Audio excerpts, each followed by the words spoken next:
We met in college. He was a year ahead of me, confident, charming, the guy everyone wanted to be friends with. I was shy, focused on my classes. I never thought he'd even notice me. But he did. And when he asked me out, I remember thinking maybe this is it. Maybe I found the one. We fell in love fast. Study nights turned into sleepovers. Sleepovers turned into holidays together. We talked about careers, kids, travel. We picked out names for our future dogs. It was all so easy, so natural. After graduation, we moved in together. We worked hard, saved money, bought a small house on the edge of the city.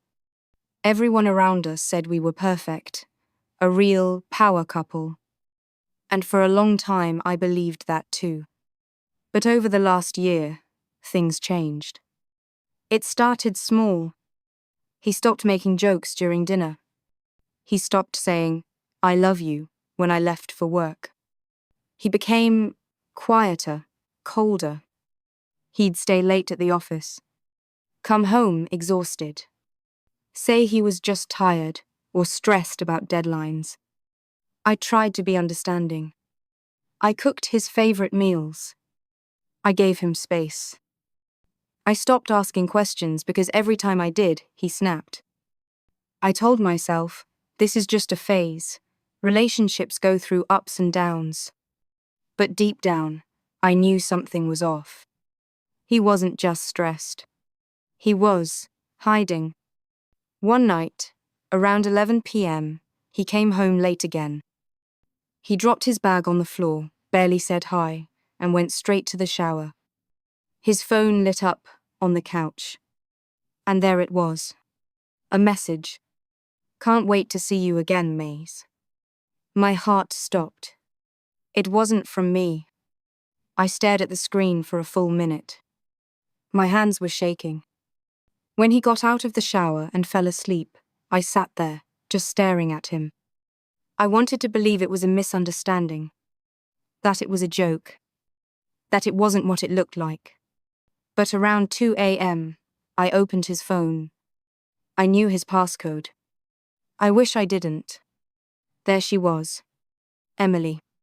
A girl from his office. Blonde. Young. She looked like every woman I ever felt insecure around. They'd been texting for weeks. Photos, voice notes, even videos. He told her she was the only one who understood him.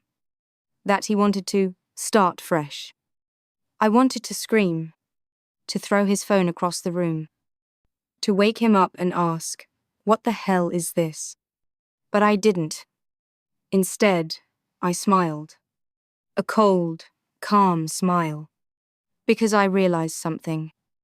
If he could lie to me that well, I could do the same. For the next 3 weeks, I acted like the perfect partner.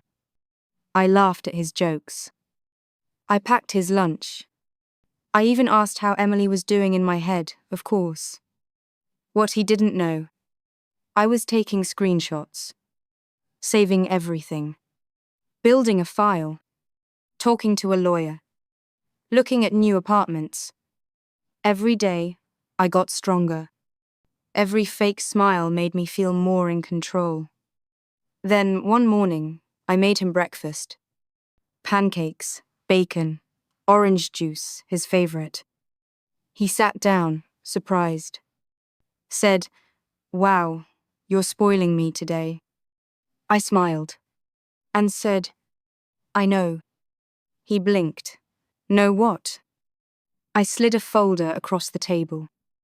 Inside every message, every photo, every secret. He didn't say a word.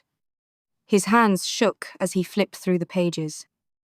Then I told him, "I'm leaving. The apartment's already in my name. You can keep the house, and the guilt."